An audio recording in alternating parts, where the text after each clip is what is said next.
La vie de bureau a radicalement changé depuis le début de la pandémie, de quoi se demander ce que nous réserve l'avenir. Normalement, les transformations dans l'immobilier commercial se font sur le long terme, en raison de la durée des baux qui s'étale sur plusieurs années.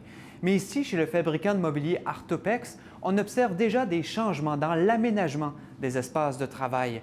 Une chose est claire, le télétravail est là pour rester, mais en mode hybride, quelques jours à la maison, quelques jours au travail.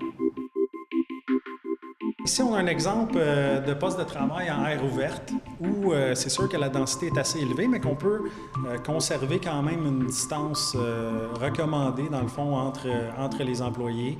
Puis, tranquillement, on s'en va vers des espaces plus flexibles où on peut monter des divisions plus facilement entre les employés ou dédiviser entre certains employés.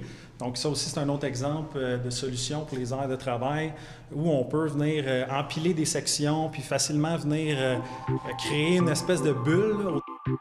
La plus grande firme de courtage immobilier commercial au Canada, CBRE, estime que les transformations vont avoir un effet nul sur le besoin d'espace parce qu'il faudra préserver la distanciation physique. L'impact de ces deux variables-là combinées nous fait entrevoir un impact minime sur la diminution des pieds carrés occupés, puisque les entreprises ils vont devoir augmenter leur ratio de pieds carrés par employé et d'un autre côté, nécessiter moins de bureaux. Et on a vu beaucoup de gestionnaires qui vont créer, admettons, le groupe A et le groupe B, puis il va y avoir une certaine rotation dans le milieu de travail, mais sans mélanger le groupe A et le groupe B. Donc, il y a des façons de pouvoir le faire et que ce soit sécuritaire aussi, avec les procédures, bien sûr, de nettoyer tout ce qui est surface, chaises. L'idée, c'est de soit attitrer ou ne pas attitrer au choix de l'employeur, mais tu sais, un espace casier qui est vraiment dans un espace dédié pour ça. Puis le poste de travail, lui, va être vraiment non assigné. Présentement, CBRE observe que la plupart des entreprises n'ont pas pris de décision sur la suite des choses. Réduire ces espaces maintenant pourrait les rendre moins flexibles dans le futur.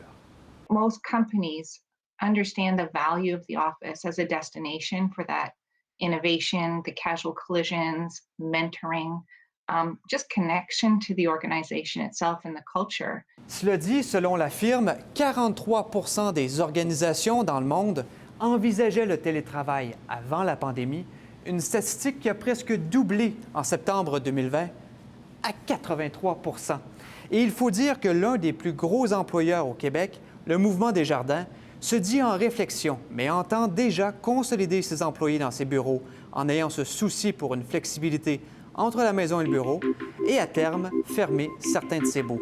Produits forestiers résolu envisage même de réduire de moitié l'empreinte immobilière de son siège social à Montréal, une façon de réduire ses coûts. Ici Mathieu Dion, Radio-Canada, Montréal.